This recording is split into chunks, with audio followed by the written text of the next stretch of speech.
لو قلتلك إنه قطعة هالكوكيز حتخلي الطفل يحب الصيام بتصدقيني؟ أنا هيك صار معي تماماً.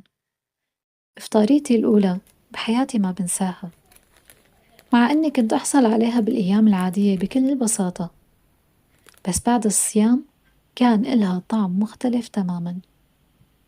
خلتني أحب رمضان وأنطر المدفع كل يوم لأعلن فيه انتصاري العظيم. تعوا معي لأشرح لكم القصة.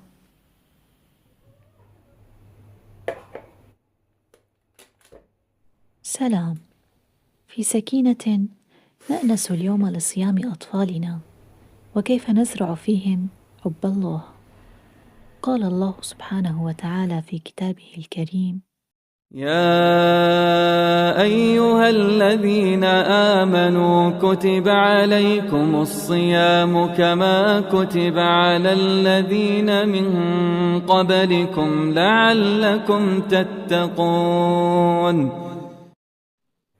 لعلكم تتقون. وكيف تولد التقوى في قلب طفل صغير؟ هل بالمواعظ الطويلة أم بلحظة يشعر فيها أن ما فعله له قيمة؟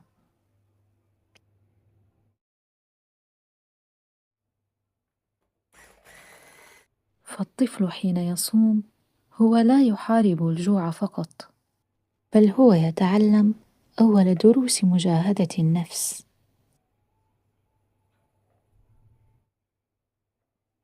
لكن دعونا قبل أن نحمس أبناءنا للصيام أن نتذكر أن أجسادهم الصغيرة أمانة، فنتدرج معهم بالصيام كما تدرج معنا أمهاتنا بصيام العصفورة، ساعات قليلة تكبر كلما كبرنا. فديننا دين يسر، وتربيتنا الإسلامية تربية تدريب ولين. وفي سياق التربية دعونا نوقف ظاهرة التفاخر الاجتماعي بكلمة ابني صام، فمن تعلم الصيام ليمدح كبر وهو يقتات على تصفيق الناس، ومن تعلم الصيام حبا لله كبر وهو يرتوي برضا الله وحده.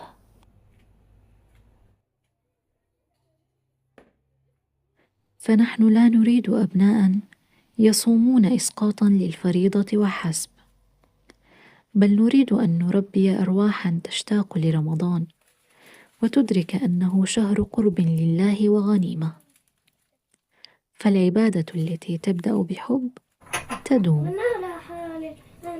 ولهذا أصنع هذه الإفطارية على شكل هلال.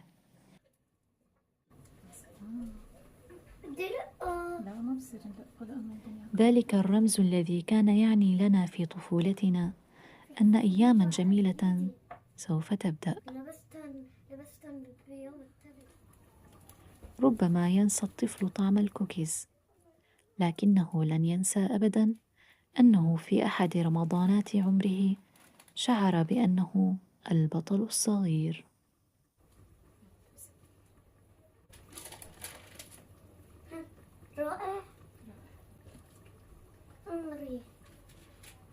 وها هو الزمن يعيد نفسه بعد 20 عام. قد لا يتذكر أطفالنا كم يوما صاموا من رمضان، رائع، أحلى من كلهم. جهزت رائعة. لكنهم حتما سيتذكرون تلك المواقف الصغيرة التي دربتهم على الصبر ومعنى العطاء. وهكذا تستمر الحكاية. حينما أقرأ اليوم في علم النفس أجد أن الطفل حين يقدر بعد الجهد يتشكل بداخله مسار يربط بين الإنجاز والشعور الجيد.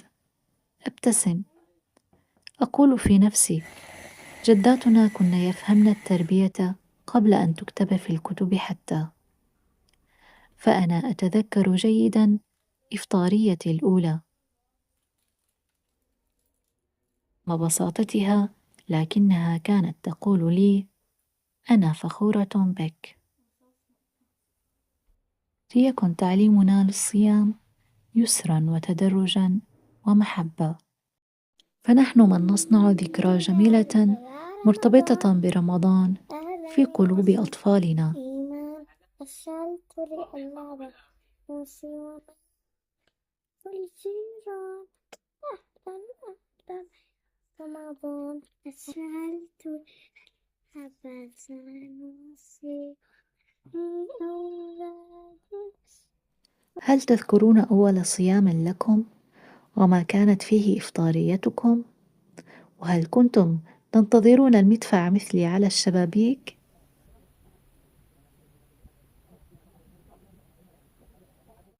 وإلى هنا أقول لكم ألقاكن في سكينة إن شاء الله.